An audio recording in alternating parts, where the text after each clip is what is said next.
అందరికీ నమస్కారం. Welcome to the cooking flavours. ఎప్పుడైనా కట్ట చేపల్ని బెండకాయతో పులుసు చేసుకొని తిన్నారా?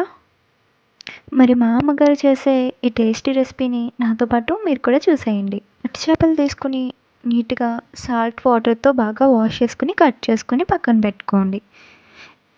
ఈ కర్రీలోకి కావాల్సిన ఆనియన్స్, బెండకాయలు, వెల్లుల్లి, కరివేపాకు, పచ్చిమిర్చి, టమాటోస్ అన్నీ బాగా కట్ చేసుకొని పక్కన పెట్టుకోండి.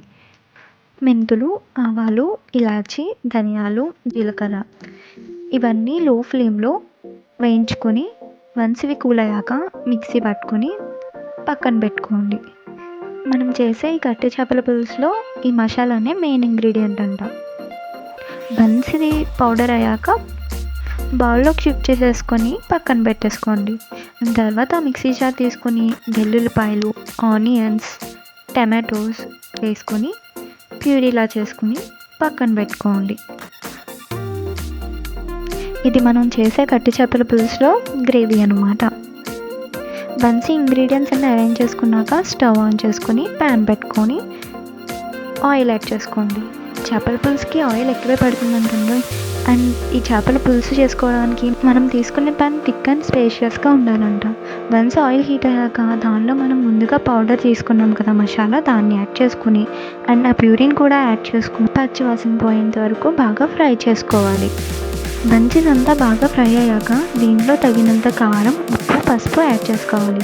ఈ చేపల పులుసుకి కారం ఎక్కువే పడుతుందండి. లో స్పైస్ మెయింటైన్ చేసే వాళ్ళు తక్కువ కారం వేసుకోవచ్చు. ఈ స్పైసెస్ అన్నీ యాడ్ చేశాక వన్స్ మొత్తం దీన్ని బాగా కలుపుకోవాలి. మనం యాడ్ చేసిన స్పైసెస్ అన్నీ ముందుగా మనం వేసుకున్న గ్రేవీలో పూర్తిగా మిక్స్ అయ్యేదాకా కలుపుకుంటూ ఉండాలి. తర్వాత దీనికి మూత పెట్టి కొంచెం సేపు కుక్ చేసి తర్వాత మళ్ళీ దీన్ని బాగా కలిపి వన్స్ ఆయిల్ మొత్తం పైకి వచ్చిన తర్వాత మనం ముందుగా కట్ చేసి పెట్టుకున్న కట్టి చేప ముక్కల్ని కూడా అందులో యాడ్ చేసుకొని గరిటె పెట్టకుండా వీడియోలో చూపించిన విధంగా కలుపుకోవాలి. తర్వాత దీనిలో మనం ముందుగా కట్ చేసిన బెండకాయ ముక్కల్ని కూడా యాడ్ చేసుకోవాలి. బెండకాయలు ఇలా పొడుగా వేస్తే దాని టేస్ట్ చాలా బాగుంటుంది. అండ్ ఈ బెండకాయలకి మధ్య మధ్యలో నాట్లు పెట్టుకుని వేసుకోవాలి. తర్వాత మనం వేసిన బెండకాయలంతా ఆ పులుసు పట్టేలాగా ఒకసారి కలుపుకొని దాంట్లో మనం ముందుగా ప్రిపేర్ చేసి పెట్టుకున్న చింతపండు పులుసును కూడా యాడ్ చేసుకోవాలి. ఆ చింతపండు పులుసు కూడా మొత్తం అంతా మిక్స్ అయ్యేలా వీడియోలో చూపించిన విధంగా మిక్స్ చేసుకోవాలి.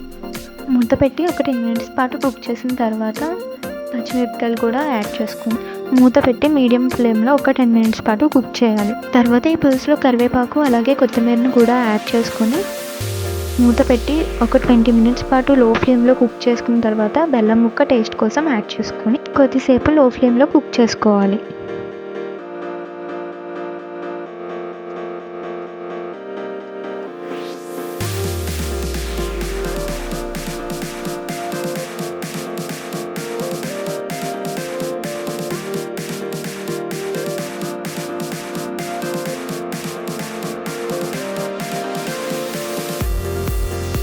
వన్స్ ఈ కర్రీలో ఉన్న ఆయిల్ పైకి వస్తే కట్టి చేపల పులుసు రెడీ అయిపోయినట్టే.